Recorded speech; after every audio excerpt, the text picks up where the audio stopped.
Ladies and gentlemen, welcome to the Close Call.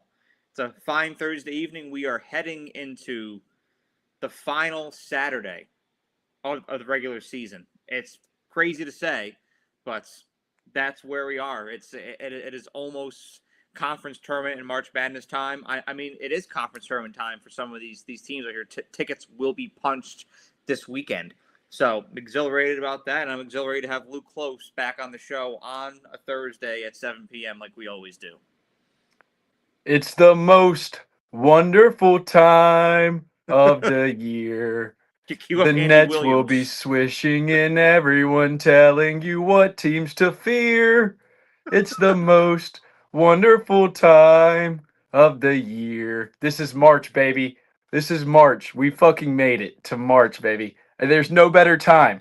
The energy is palpable. You can feel it through the screen. The energy is palpable. This is March. Tickets punched. We're hunkered down in the bracket bunker right now. We got UT Martin versus Eastern Illinois on the TV. There's nothing better than this, except for maybe the opening weekend of college football. There's nothing better than this.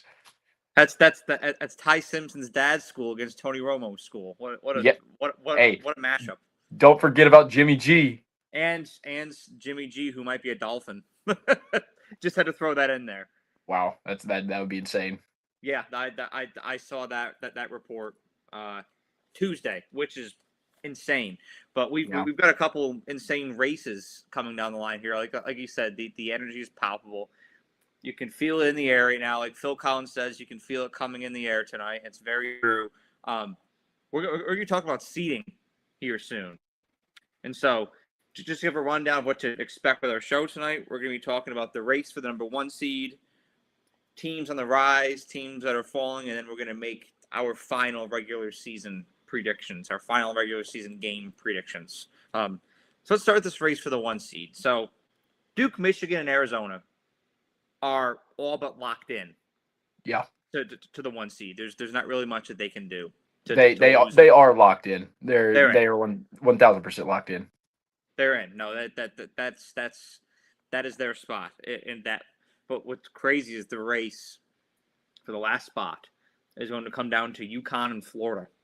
And I was doing some research going into the show, and I'm going to say off the bat, and I want to hear your counter, but I'm going to say off the bat that I feel like UConn has an advantage here.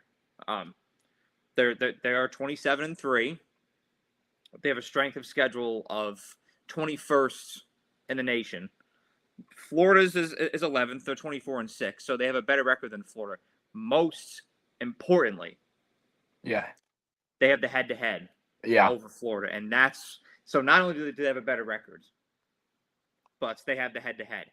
The only thing that I feel like could help Florida get this 1 seed is style points, because they've been so hot down the stretch. They haven't lost since the last weekend of January when they lost at home to Auburn, and that just looks like more of a fluke than anything at this point. Yeah. And so they've had style points. They've blown opponents out, but at that, I feel like it still might be too little, too much for Florida, even if they win the SEC tournament. But let me hear what you guys say. Yeah, I mean, I think that the big thing right there is what you mentioned with the head-to-head. Now, if you went back and played that game right now, we might be talking about a different head-to-head, a different result. I think we're both in agreement on that. I think Florida has really showed their mettle recently. But I think that it's interesting because about a week ago, when you're talking about this final 1 seed, you had a slew of teams that were in contention for it. You had Iowa State, you had Houston, you had Florida, and even Illinois was getting some praise for this final 1 seed at some point.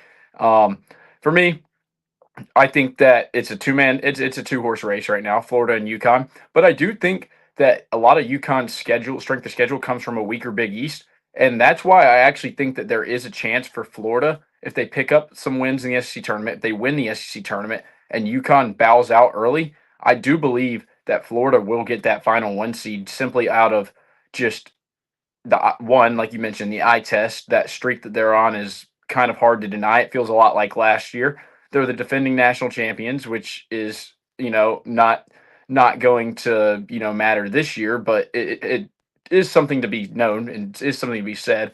And I think that UConn has a lot less opportunity in the Big East tournament to really make a case for themselves than Florida does in the SEC tournament. Now, I think that ultimately UConn will get it because I don't see anybody beating UConn in the Big East tournament. So that's kind of where I stand. But whoever gets Florida as their 2 seed, good luck. That's that's the thing is even though it can be a what's the word for it? Like a almost like a moral victory that UConn gets that 1 seed going into March Madness. It's kind of like, yeah, we got it. We get to play 16 seed.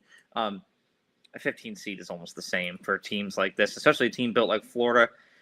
I think that even though UConn will probably get the 1 seed, I think Florida's a better team. I think Florida's going to go farther. I think Florida's. I agree. Even though Florida is one of those teams, just like last season, they developed as the season went on. Mm-hmm. The products that they were in December was unrefined. Now it's a well-oiled machine, and that's the difference. They might be the scariest team in the entire nation going into this tournament right now, and it's interesting too when you compare these two side to side because neither conference is as good as we expected it to be going into this season. The SEC or the Big East. I will still say I think the SEC is a tad bit better, but Florida's got to get those matchups like in Arkansas or in Alabama and blow the doors off of them again. Tennessee. Or Tennessee, exactly, to get that differentiation. And then, yeah, you've got to hope and pray for UConn to lose to Creighton again or lose to Providence or maybe even DePaul. Yeah. That's not going to happen, but just throwing that out there. Hey, my boys at DePaul. Chris Holtman, what a job he's done. He's done good. He's done good. Paul's best season in a long time. I'll give it to him, and I want to see this team be back, and I love the logos, I love the court, Blue Demons, right? The Blue Demons. I want to see them be back, but back to UConn, I think that the road is more clear for them for the 1 seed, but I ultimately think that Florida's going to go farther, and I think that UConn could even beat their match in the Sweet 16. I agree. This UConn team has been sketchy at times. Yes. When they're on, they're almost impossible to beat. But sometimes they're inconsistent. They've struggled with a lot of teams that they should just roll over. And, I guess that goes for both teams because Florida obviously losing at home to Auburn. Both teams have had a little bit of, hiccups along the road. But, in the end, that head-to-head I think is going to be the deciding factor. And it kind of just sucks that game was played when it was. For Florida, because if that was played right now, I mean, if they were to do that like they did Duke and Michigan, have them play it in say Charlotte, North Carolina, or something. I think that Florida absolutely wins that thing. But it'll be interesting to see how this all shakes out over the next week as we get our brackets ready. We're going to talk about some teams on the rise and teams that are falling, and we'll start with Luke because you've got some interesting risers. Yeah. So the first team that I'm going to mention on the rise is the Ohio State Buckeyes. They've picked up a few big wins over the past couple weeks. So Wisconsin being one, Purdue being one, Nebraska being one, I believe. I could be wrong here, but I think that when I look at Ohio State, I think that they are a team that I would not want to play in the first weekend simply because they have a veteran guard in Bruce Thornton who he plays his best games against the best teams. He's had 30 points and he had 30 points in 3 consecutive games against ranked teams. So he's a force to be reckoned with. John Mobley Jr., great 3-point shooter. Amari Bynum, the freshman down low, he's really shown strides.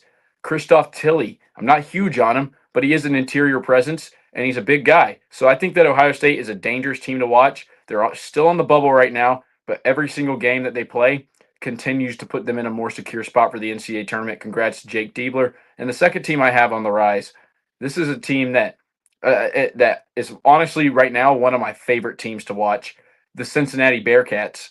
A few weeks ago, they were 11-12, and Wes Miller apologized to the fan base after a disheartening loss at home.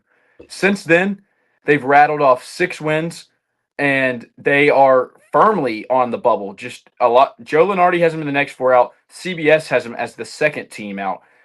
Mustafa Cham, he is a beast down low. The UCF transfer, they went out and paid for him. He has redefined their whole identity.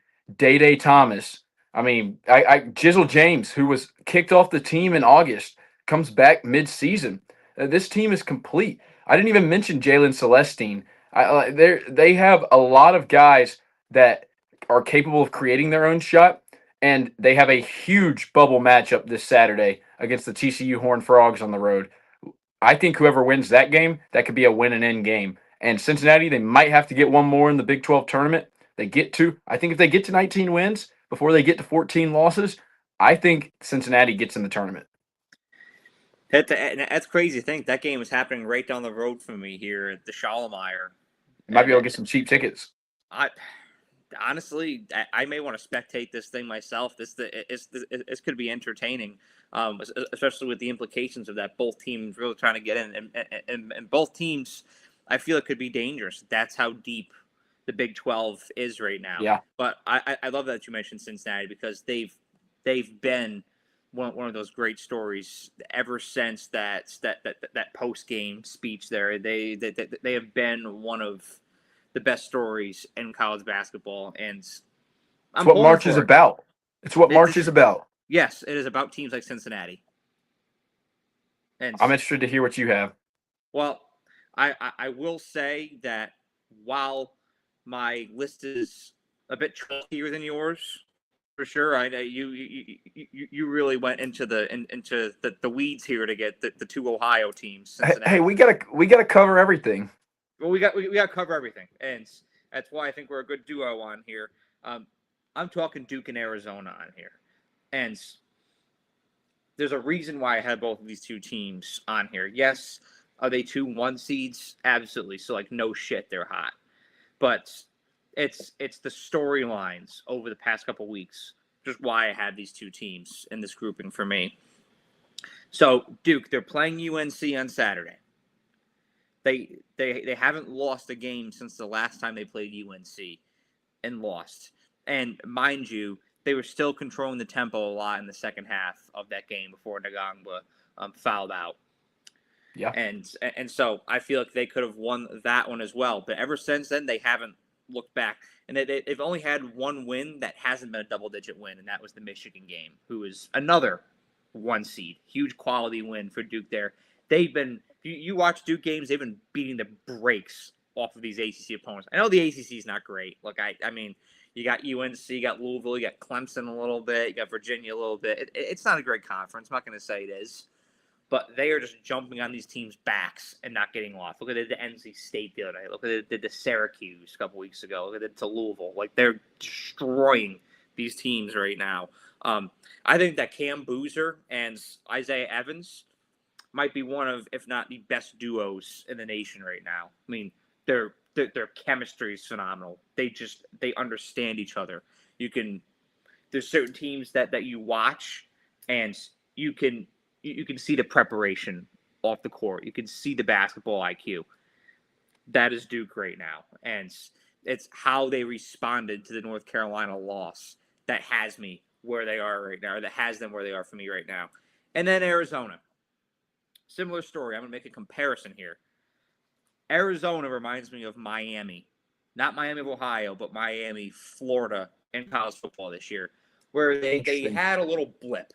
All right, they had a little midseason slump, right? You had Miami lose to SMU and Louisville in the middle of the season last year, and then they got hot. Are they going to be a 9 seed like Miami was? No, but they're a very good team, one of the best teams in the nation, could be the best team in the nation overall. They could be hoisting up that trophy in a month from now, absolutely. But like Miami, they lost consecutively. They lost to Kansas, and they lost to Texas Tech in the same week, and there are people out there who thought that Arizona was starting to free fall. I never panicked. I know what this team is made of. I mean, there's some teams out there that just look different, and Arizona is one of those. And they've rebounded. They've rebounded in a major way. Unlike Duke, what separates Arizona State here or Arizona over these past couple weeks is the teams they've played, the quality wins they've gotten. They've gotten wins over Houston, wins over Kansas, wins over Iowa State, which are all major down the stretch here. I mean, with that stretch, they cemented themselves a spot as a 1 seed. It doesn't even matter Yeah. what they do in the Big 12 tournament. That stretch in itself secured Arizona a 1 seed. And again, Jaden Bradley, Burries, great combination. So that's why I have Arizona and Duke where they are right now. But I want to hear about your biggest fallers right now. Well, first of all, I completely agree with what you said, and there's a lot to be said about teams suffering a loss mid-season and how they respond because we've seen a lot of teams who haven't responded as well. I'll put Nebraska out there as one of them who I feel like has slipped up a lot. But moving on to my fallers, I'm going to start with the Purdue Boilermakers, and here's why I have Purdue where they are. Simply because this team was the AP number 1 team the first week of the season. They were the AP number 1 team 3 weeks into the season. This team, for me, I'm not going mainly based off results, even though their results have not been great recently. I'm just going off the eye test. I've watched a lot of Purdue in these last couple months, and it just feels like every game I watch them, it gets worse and worse and worse for them. They were lucky to get out of Evanston with a win. They their offense is broken, and let me put it this way: teams have figured out how to neutralize Braden Smith, and Oscar Clough is not good enough down low, and Fletcher Lawyer is not good enough on the ball to make teams have to worry about anybody else but Braden Smith. You can do two things with Purdue. You can either make Braden Smith a scorer and hope he doesn't torch you for 30, which he hasn't done a lot, or you can make him a passer, which I don't advise because he sets everybody else up. But Purdue is a very one-dimensional team. I don't think they really excel defensively. I think that you can break them down defensively. There you have a couple of great individual defenders, but I don't see them really connected as a team on defense.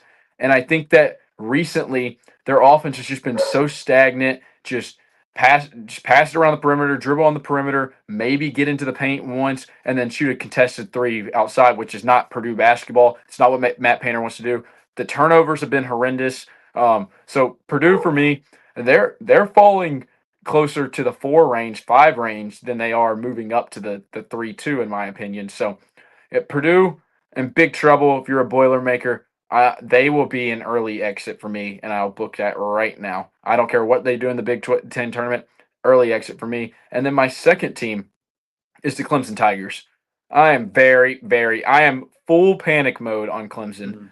And it's because of what I thought they were going into the year. Now they sat at 20-4, ranked top 20 in the country in January, and since then it's just been a continuous slide. And they've lost a lot of close games, but that's what worries me about Clemson is that I'm not sure that Clemson can win a close game because I don't think that they truly have somebody that can hit the big shot. Godfrey, he's great. He's a great player. He's good down low. I really like Nick Davidson. I've watched him since he's at Nevada. He's a great player. I really struggle to really if you put me in a position and you're like Clemson's down 1, they need to win the game. Who's getting the ball? I don't think there's an answer. I think it's whoever gets the open shot, and I don't think that that's a great strategy for Clemson because they're not a great shooting team. They've lost a lot of close games because of their late game execution, and that's a ginormous red flag for me going into March. They're unranked right now. They're in the middle of the pack in a weak ACC, and to me, I just feel like they're falling at the wrong time, and it's going to be tough for me. And they did this last year too. They ended up losing to McNeese State as a 5 seed in the tournament. Same scenario. Clemson, I'm worried about you. They hope that they don't see another boombox kid in the first round this year. Or else And they might. They're praying Stephen F. Austin wins. I keep talking about that. Who's gonna play the Lumberjacks? Who's gonna play the Lumberjacks? Because I'm genuinely concerned about whoever gets matched up with that team. Because I'm thinking that's where they're gonna be is around like that 13 seed. And so Yeah. and there are a lot of 4 and 5 seeds out there, and even 3s that I feel like are potential frauds, and so it really raises an eyebrow. I've been thinking this way for a while about Steve F. Austin's matchup in the first round, so it's gonna be something to watch. But I think you hit the nail on the head with Purdue, with that word broken. Their offense something's just not right. The chemistry is just not there. And then Clemson, like everybody's got to have their guy, right? I mean, Duke, Cam Boozer, Arkansas, Darius Acuff. Like you know who your guy's gonna be. Alabama, Phylon. Yeah. You know who it's gonna be, and that's key in these March Madness games. Clemson's lack of identity there is very concerning. But my two teams are both in the Midwest, and they both start with an I, oddly enough. Iowa State. Man, am I pissed off at Iowa State. You know why? Because I had a concept in my head of a video I was going to make about Iowa State's this week, pretty much praising them. And then the wheels pretty much just fell off. The Cyclones have lost 3 of their last 4 going into March, which is very, very concerning. And then there has been a dip in scoring. Like, I felt like they were in the 80s and 90s for a while. Past couple weeks, it's been low 80s, 70s, even 60s to finish some of these games. And then individual players. I mean, Milan Momchalovic, I got it. I start with European names. I told Luke that. I got it. And then Kylian Toure, too, has been struggling a lot as well. Just like no rhythm. Like I was going back and looking at their scoring charts, their shooting charts, their stats the past couple of games, and it's been just very hot and cold. And especially early in Big 12 play, those are 2 guys that every game were going. And recently, I can't believe you're brave enough to do that. It's been what? I can't believe you're brave enough to go and look at an Iowa State shot chart. It wasn't aesthetically pleasing, as the kids say, by any means. But I feel like the Cyclones are losing momentum at the wrong time right now. And I was very high on this team about 2 weeks ago, and it's weird because it's like the lights just went out, and I can't even explain what's happened.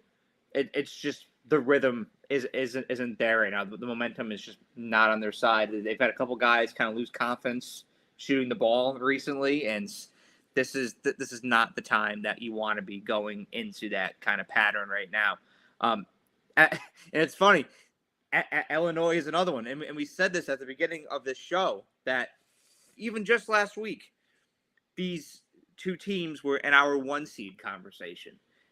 That's how quick. I mean, life comes at you fast at this time of year, and it's come at both of these teams very quickly as other teams in their respective conferences have separated themselves. Like, undeniably, Arizona has separated themselves from an Iowa State. Michigan has separated themselves from an Illinois, and they did that individually last Friday when they strategically took their foot and shoved it up Illinois' ass on Friday Night Football or Friday Night Basketball last week. And that to me was eye-opening about Michigan, because I've had my thoughts about them. Just if they're to get into a game like that against TCU or Duke, where they're not shooting as well. But the way that I saw them thug it out against Illinois, I was like, man, this is a damn good basketball team. And then Illinois, just the fact that they had no pulse at home, I feel like that was very concerning. I thought that them playing Michigan at home, that thing would at least go down to the wire. Me too. Michigan just took over. They were more physical. They were more imposing. They're better at winning the rebound battle of the basket. And I feel that's not the last time you're going to see that happen to Illinois down the stretch. And they've also allowed a lot of points in a couple of these games recently. I mean, 95 to UCLA, and got their problems with Mick Cronin right now, so to speak. And then Michigan, I mean, 84 compared to the Illinois defense that we had seen in past weeks. It's just been a little concerning what's happened recently. So 2 teams that I think both of us were very high, and at one point, we're now looking at them kind of like, what gives? What's going on? Yeah, I'll say this. Watching that Iowa State game the other day on Big Monday against Arizona, they were at one point 12 of 50 from the field, if I remember correctly. And Josh Jefferson, one of those guys you mentioned who's lost confidence, he was 1 of 15 from the field, and that's simply not going to get it done. Iowa State is slipping, like you said. It's very concerning. One thing that I'm really puzzled about with Illinois is that they were in such a rhythm throughout January and February, and then they returned Kylan Boswell from injury. And theoretically, you're like, wow, Illinois, they struggle on defense at times. They get this great defensive guard back who's also kind of the point guard and the leader of the team. And he's played pretty well. I mean, he's playing well right now. My thought is maybe something's just weird with him in this system, and they play better because he does need the ball so much, and I feel like it's stagnating this Illinois offense. And I'm not going to blame it all on Boswell because other guys have to step up too. The Avicii's need to step up. Henriquez needs to step up. Yeah. Sajakovic needs to step up. But yeah, Illinois is they're a puzzling case for me because that Michigan game there I did not see that coming, and the way they just kind of shut down too, very concerning. No, it was. And it was almost like a mental toughness thing. Like I felt like they kind of like tucked their tail between their legs especially in the second half of that game. Like I was very puzzled by what I saw. Like to use your word, like it was just it was very concerning. And sometimes teams like Michigan have that air about them where they can break an opponent. And maybe that's what happened. Like maybe Illinois saw that and they're like, this is what the top actually looks like. Are we actually as good as we believe we once were? So I'm curious to see how they're going to rebounds and manage and response down the stretch here.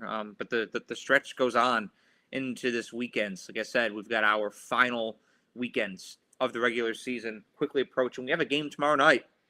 We have Maction. We have Friday night Maction basketball in the state of Ohio between the team from Miami, Ohio, and the team from Athens, Ohio, home of Joe Burrow, the Ohio Bobcats. This is the last chance right here. This is the last chance for a MAC team to be the first to knock off Miami of Ohio in the regular season. And I know they'll have chances next week in the MAC tournament, but there's just something special about doing it on your home court and having a court rush and whatnot. Like there's something to be said about that. Doing it in the regular season, it just feels special. And so this is the Bobcats are the last MAC team that have the chance to do that. And if Miami of Ohio escapes this, quite frankly, I think they're a shoe-in at this point. They might even be right now. Because they're over 30 wins now, so they might even be at this point. Well, they better be. Yeah, I made a video about it last week, and I believe it. I think that the pitchforks might be coming for the NCAA if they're not let into this tournament. Real quickly before we break down this game, I have a conspiracy theory. If Miami gets left out of the tournament, the reason the NCAA will use it as a way to expand the tournament. That's my conspiracy theory. Yeah, it's crazy. I made that little video after the game last week, and I said that I'm like they're looking to expand to 76 here. Like, is this going to be a piece of leverage they're going to use? And I hope not, because I think 68 is great. I thought 64 was great. To be honest with you, feel of 64 just sounds great. But you break down this game here. There's a matchup that pops off the page to me here, and it's Ohio State's, or excuse me. It is Ohio's perimeter defense against Miami's shooters. That's what's going to be a difference maker, because Ohio has been piss poor with perimeter defense this year. They are 315th in the nation in opponent 3-point percentage, so they struggle with limiting the three. And Miami's a top 10 team shooting the three in the NCAA. I was going to say FBS, but that's football. They are 8th in the nation right now with the three. Miami is favored by 9.5 going into this game. I think that they cover and smother that point spread. I think they win 85-70 and complete the perfect regular season. Yeah, like you mentioned, Ohio. There's a couple of guys. I remember the good old days of Ohio basketball, led by Mark Sears and Ben Vanderplas. Those Ohio teams were incredible to watch. Ohio basketball has a deep love in my heart, but so does this Miami, Ohio Redhawk team. These guys are just extremely fun to watch, and they've had their slip ups recently. They have luck has been on their side. I'm curious to know what their luck rating is on Ken Palm. I'd be willing to bet it's top 20. How you judge that, I don't know. But it is something to be known. And I think that Miami, Ohio has kind of lost a step, maybe half a step going down the stretch here. But that's just because they're getting everybody's best shot. They're everybody's Super Bowl. The undefeated team comes into your arena. That's your Super Bowl in the MAC. I still think Akron is a great team in the MAC, a team to be watched out for, and that was a close game early in January against those two teams. Yeah, to your point, Ohio, just they don't really click. I've watched a few of their games this year. They're not my MAC team of choice to watch. I don't find them super enthralling. So I think Miami, Ohio is going to go in there and they're going to get it done. 9.5 is a lot for me. I think that Ohio might cover. So I'm going to go around your score. I'm going to go 80-72. I think Ohio does cover, but I don't think that it's as close as the score says. I think Miami, Ohio kind of lets off the gas a little bit. I think they'll be up double digits for most of the game. Yeah, I mean, if they take their foot off the gas towards the end and Ohio makes a little run, like I could see that making it like an 8-point victory. But at the end of the day, I think that the matchup just heavily favors the Red Hawks tomorrow night. So giving Miami to finish out. And one more thing is the return of Skeljack is huge for Miami, Ohio. Totally. He was out a couple games, and I didn't realize how much of an impact he had on their offense until he was gone. So happy he's back. Some guys you just don't realize it until they're off the court. And you're like, man, that guy's valuable. Skeljack coming back is huge for Miami of Ohio, and I think that they're going to ride the wave right into the MAC tournament here. So giving Miami of Ohio tomorrow night, and then speaking of best shots, Alabama is going to be getting Auburn's absolute best shot on Saturday evening. Why? Because Auburn needs it. When you've got Bruce Pearl on TV, like actively pleading for Auburn to get into NCAA tournaments, they've got something to fight for here. And they are, because according to a lot of metrics out there, Auburn still somehow has a chance. How? I have no idea. My theory is I think that going into Florida and beating them there holds a lot of weight. It does. That's just my personal feeling. I think and they also beat St. John's too, so they have a lot of good wins. There's the good wins are the only thing, because compared to a lot of the bubble teams, I just don't think that they had those matchups, because Auburn was a really good team last year. They scheduled really competitive matchups, and you see teams in the SEC like Vanderbilt, Georgia. They didn't start the season with those games like Michigan and St. John's and some of the other games that Auburn had, Alabama had, Arkansas, Florida early in the season. A lot of your bubble teams didn't have those, so I think that might be the one thing keeping them in the conversation. But needless to say, Auburn on average is not a great basketball team. All right, no. They are very streaky, and this is a rivalry game on Saturday. I think that Alabama is a much better team than Auburn. I'm just going to say that. I think they're a lot better shooting the ball. I think they're a lot more efficient of a team. I think a lot more consistent. They're a lot cleaner. They're a lot more well coached of a basketball team, to be honest with you, than Auburn is. Bruce Pearl is no longer there, and it shows. You've seen it show at a lot of times this year. However, all of that means nothing on Saturday, even though it's in Coleman, because Auburn is going to play at maximum intensity. Auburn battled Alabama point for points in Neville a couple weeks ago. That game had me stressed out as shit. I'm not going to lie.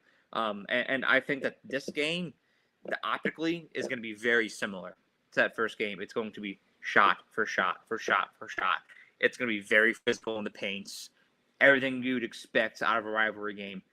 I just feel like Alabama is going to win several possessions down the stretch in the second half on Saturday. And I think Alabama is going to pull out a win 92-85 to end their season, their regular season at Coleman Coliseum.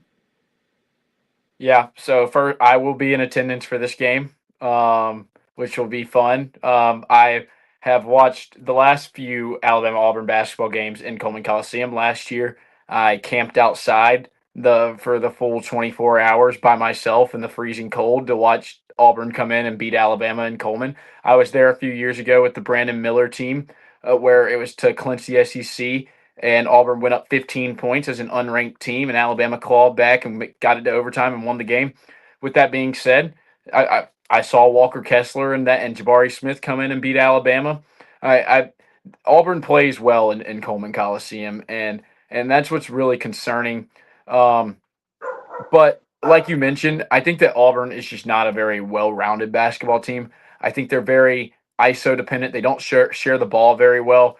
Alabama's gonna get their best shot. They're going to lay everything out on the line because they have to. And to go back to your point with the NCAA tournament, in my honest opinion, Auburn has 16 wins right now. You cannot get into the NCAA tournament unless you have 18 wins. So, and that is a proven fact. I can't remember the last time a 17 win team got into the NCAA tournament, and really not many 18 win teams get into the tournament either. So Auburn knows that this is a must win. With that being said, I agree with you. Alabama more efficient. Alabama's coming off of a loss where they really didn't have much focus at Georgia. Really disappointing loss there. Georgia also just lit the nets on fire. And so I think that Alabama's going to be refocused. They know what this game means. They know with a win, you get the 2 seed in the SEC tournament. You avoid Florida. You have a chance to do something really special with a win against Auburn. You have a chance to sweep them as well. I think Alabama's going to be fired up. I think Alabama is going to control the tempo, and I think Alabama is going to ultimately win 90-76. I think it's going to be a little bit less. I do think it'll be close in the first half. I think Auburn might go on a couple runs, but ultimately Alabama is just too much. It's too much, and LeBaron Philon is going to be too much. And Latrell Wright-Sell has been great for Alabama recently, and it's another Aiden Holloway revenge game. So I'm calling Biz, I'm calling the bank, and I'm calling Bama, and I think Bama gets it done. I'm with you, and there's all these factors swirling around this game as well. Like you said, Alabama seeding, Auburn's chance to get into the damn dance. Yeah, that's what it comes down to for them. But at the end of the day, as an Alabama fan, I see that blue and orange, and it's time to go. And all the other factors don't matter. It's about winning your state, and that's what it always comes down to. And that also reigns true for the Tobacco Road rivalry, the rematch. And let me tell you, as a Duke fan, I have to pull for Bama too because that's where I went to school. But I was a Duke fan at the age of 8, and UNC.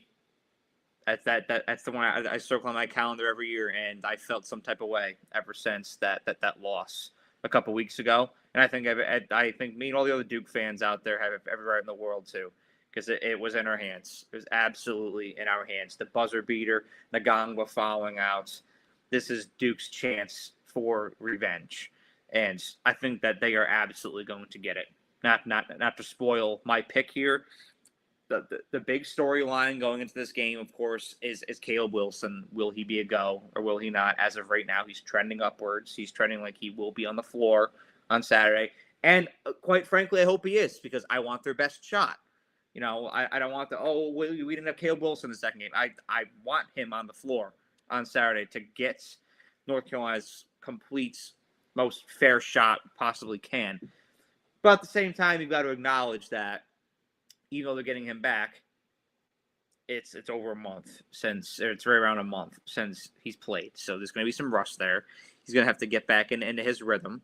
North Carolina's offense is going to have to get back to working with him in the system. and that's always an adjustment. And doing that on the road in Cameron indoors, not an ideal place where you'd want to do that. And so I just think that there's too many advantages pointing in Duke's direction here. I actually think that Duke is clearly a better basketball team. I think that North Carolina has good ball control. I think that they're a smart basketball team. I think that they're good at limiting mental mistakes. But Duke's a higher scoring team. All right, they play a faster tempo than North Carolina. They overwhelmed them a lot in that first game, and now especially being in Durham behind the Crazies, I think that Duke is going to win this thing 78-71. Yeah, we know how this rivalry goes. Crazy things happen. They always happen. And I agree with everything you said. And one more thing about Caleb Wilson is that if he is a go, how healthy is he really? I mean, he's not 100% regardless. He's coming off of a fractured hand. It's a pretty difficult injury to play with in basketball. I saw Herb Jones, one of the best Alabama basketball players ever, make 2 free throws with his offhand with a fractured hand, wearing a cast. But he still was. I mean, we were playing 4-on-5 outside of his defensive capabilities, which is kind of similar to Wilson because he's that great of a defender. Duke has been on another level recently, and I'm going to use the same mindset I have with Alabama on Duke. They're coming off of a loss in this rivalry, and they're going to be fired up. This is a team that doesn't come out slow. They don't let storylines get in their way. They really are a well-rounded basketball team. They do pretty much everything well. I mean, I just saw them dismantle the NC State zone on the road. I mean, it was a complete dismantling. Every possession was a good shot. There was nothing going right for NC State. I don't know how NC State stayed in the zone for that long. Just it was coaching malpractice by Will Wade, and I'm happy because I cannot stand Will Wade. I'm glad you're gone. But anyways, enough of Will Wade. He always gets in my head somehow. I don't think this game's going to be particularly close. And that's crazy because it's Duke versus North Carolina. But that's how sold I am on Duke, and that's how sold I am on the narrative surrounding the game. And that's also I mean, I guess with Duke, senior night doesn't really matter, but it is senior night in a way. So I got Duke winning this game in a higher scoring matchup. I got 84-68. I think they're gonna really dismantle the Tar Heels like they did NC State, and I think Duke. I don't think there's a team right now in the ACC and outside of Arizona and Michigan, maybe UConn and maybe Florida, the country that can play with Duke on the same court as of right now, how they're playing right now. Now that I said that, North Carolina fans, rejoice. You're going to win this game on a miraculous shooting performance from Seth Trimble and Bogovac. Like it's going to be miraculous when North Carolina wins this game, and I'm going to come back to this video and look like a fucking idiot. So, but I got the Blue Devils right now. Just like we did on the first one. I mean, it's and you saw it. I mean, the first matchup was a direct illustration of what we said. North Carolina needs things to go their way to win this, and they did. He had Ngongwa foul out that changed Duke's strategy completely, offensively and defensively. They're not able to rebound and manage possessions the way that they're able to for the first 65% of that game before he went out. Yeah. Duke's at full health. You know, they play smart, don't rack up fouls on Saturday. I think that this is going to be a clear Blue Devil win. So that's it. That's our final predictions for the regular season. I'd like to say one thing real fast. Yeah. And you might know where this is going. You might not.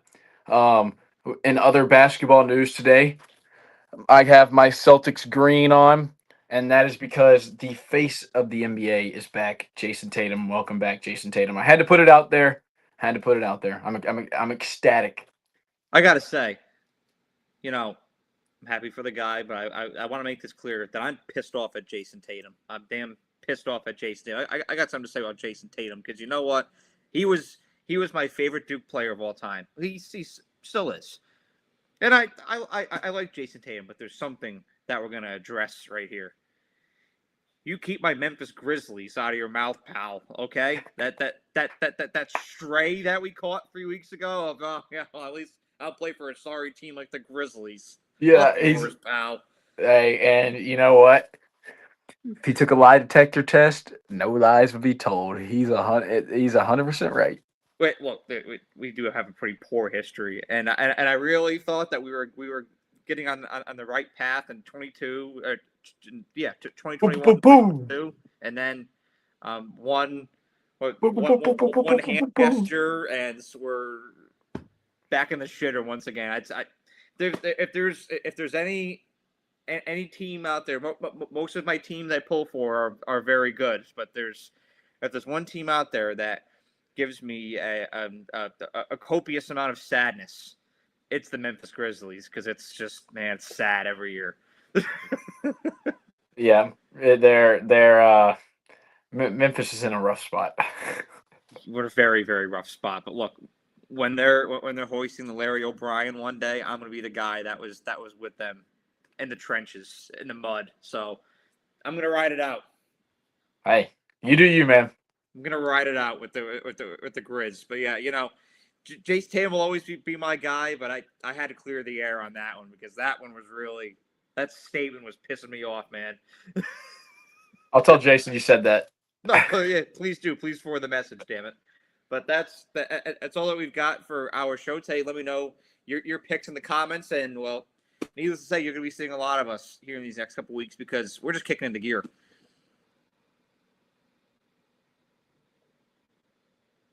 Oh, I think we lost Luke here. We did. But thank you all for watching. Have a great day.